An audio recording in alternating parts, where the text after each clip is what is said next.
Welcome back to we are trader. Bank Nifty में कल हमारे लिए 42,400 का लेवल एक हमारे लिए इम्पोर्टेंट होगा।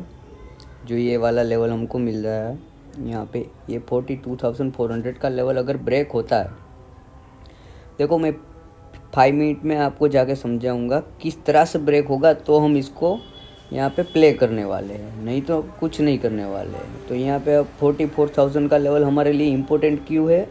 क्योंकि हम यहाँ पे मेजर ये कंसोलिडेशन वाला जो लेवल था उसके ऊपर यहाँ पे हमने सपोर्ट लिया और वन वे रैली देके हम मार्केट में निकल रहे फिर से ऊपर की साइड में। ट्रेंड हमारा क्या है? डाउन साइड का ट्रेंड है। अभी ये रिवर्स कब होने वाला है? जब हम इस लेवल के ऊपर 43,000 के ऊपर क्लोज करेंगे, तब हमारा ट्रेंड कंफर्म हो जाएगा कि ये मार्केट आपका रिवर्स हो चुका है। अब जब तक हमारी 43,000 के ऊपर की क्लोजिंग नहीं हो रही है, तब तक अब न्यूट्रल बैठने वाले हैं। ये डाउन साइड भी मूव आ सकता है या ऊपर की साइड भी मूव आ सकता है। तो यहाँ पे हमको 42,400 का लेवल इम्पोर्टेंट क्यों है? क्योंकि यहाँ से जो बाई करके चला है वो यहाँ पे 42,400 का ट्रायलिंग एसएल यहाँ पे लगा के बैठा होगा और उसके ऊपर का ये ट्रायलिंग एसएल आएगा। तो 42,780 का 750 का लेवल भी हमारे लिए वन डे के अंदर इम्पोर्टेंट है। अगर ये ब्रेक होता है तो यहाँ से 250 पॉइंट की एक मूवमेंट हो सकती है। अब मैं आपको 5 मिनट के चार्ट में जाके कैसे हमको प्ले करना है बैंक निफ्टी को, वो आपको समझाता हूँ।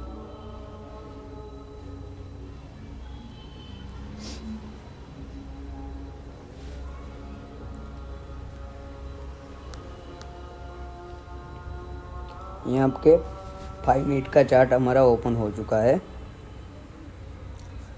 अब ये हमारे लिए 43,000 से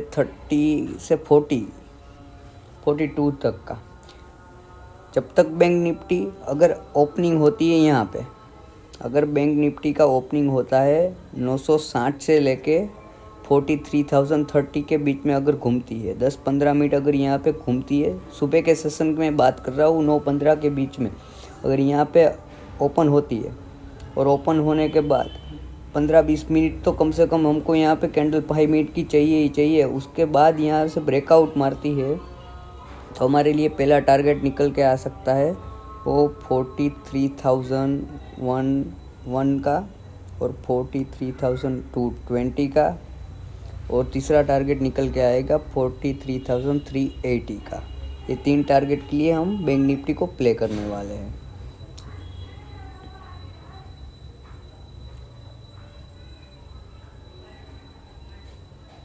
अब हमारे लिए दूसरी कंडीशन क्या बन सकती है, मैं आपको वो बताता हूँ।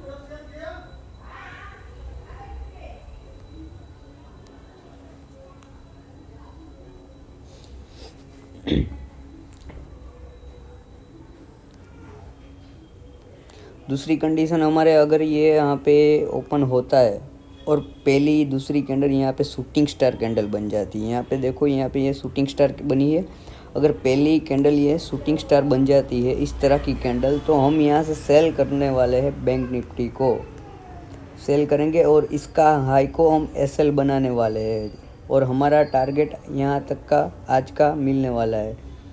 जो ये रेंज बनी है, पूरी ये रेंज बनी है 42,750 के आसपास का हमारा पहला टारगेट बनेगा।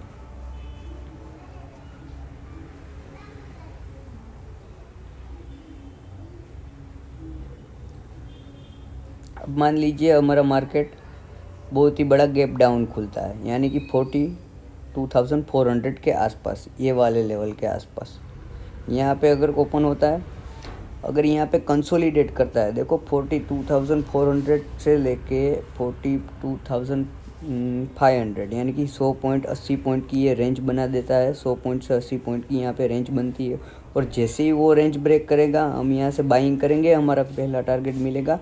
यहाँ के कल की क्लोजिंग का पहला टारगेट हम यहाँ पे प्ले करने वाले हैं अगर बहुत ही बड़ा गैप डाउन ओपन होता है।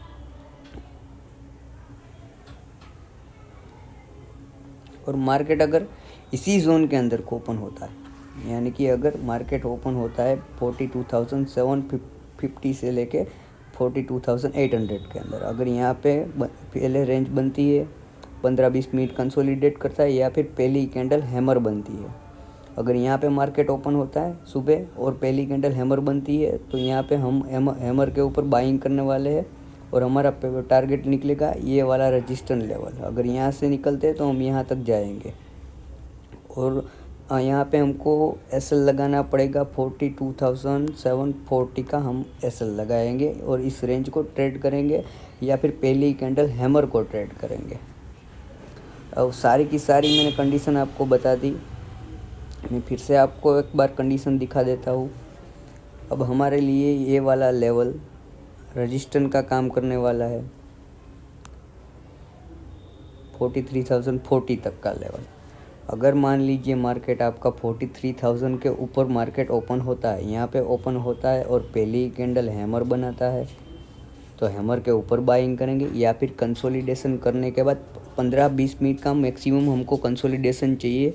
ये 15-20 मिनट का कंसोलिडेशन के बाद यहाँ पे ऊपर की ओर निकलता है तो हम फिर से यहाँ पे कॉल बाइंग करेंगे। अब दूसरी कंडीशन मैं आपको बता रहा हूँ, यहाँ पे अगर मार्केट ओपन होता है और 15-20 मिनट यहाँ पे रेंज बनाता है और रेंज बना के बाद ऊपर निकलता है तो हम ऊपर की ओर निकलेंगे। अगर रेंज बना के नीचे की ओर निकला तो हम नीचे की ओर निकलेंगे। हमारा पहला टारगेट यहाँ तक का आएगा।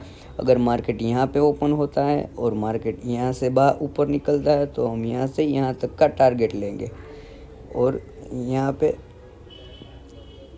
बहुत ही बड़ा गैप डाउन ओपन होता है तो हम यहाँ पे रेंज देखने वाले हैं। अगर ये रेंज यहाँ से निकलती है तो कल की क्लोजिंग तक का हमका टारगेट मिल सकता है और यहाँ पे अगर थोड़ी देर रुक जाएगा और रुक के फिर से ऊपर निकलेगा तो फिर ये हमारे लिए लास्ट टारगेट ये निकल के आएगा। और आपको कैंडल के बारे में अगर आपको पता नहीं है तो मैं कैंडल के बारे में भी एक वीडियो बनाने वाला हूँ। और एक दूसरा मैं आपको बहुत ही बढ़िया एक लॉजिक आपको समझाता हूँ बाइंग और सेलिंग का।